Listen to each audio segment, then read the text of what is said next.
Dans le futur, l'école sera scindée en deux parties égales, l'école théorique et l'école professionnalisante. Les deux éléments seront essentiellement composés de formation et d'illustration numérique.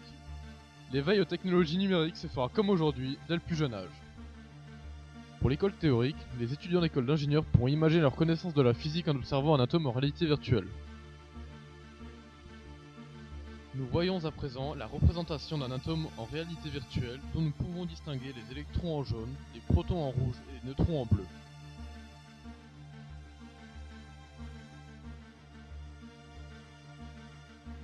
La réalité virtuelle permettra d'analyser la matière à toutes les échelles. À l'écran, nous verrons d'ailleurs une représentation de l'ADN. S'ensuit la représentation de plusieurs cellules, puis celle d'un corps humain. Les étudiants en médecine pourront constater la théorie vue en cours sans avoir besoin de mettre en œuvre une dissection dans les règles. On pourrait même imaginer les dissections virtuelles. Passons désormais à la seconde partie de l'école du XXIe siècle. Dans le futur, l'école pratique ou professionnelle sera vue à égal niveau avec sa version plus studieuse. Les deux mènent à un avenir sûr.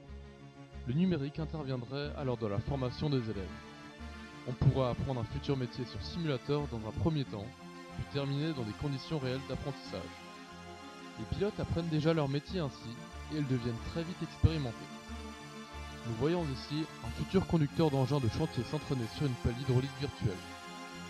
On le place même dans des conditions réelles de travail d'équipe. Il doit assurer la sécurité de son collègue virtuel sur le chantier. L'école en 2100 sera tournée davantage vers l'élève et moins vers les statistiques de réussite.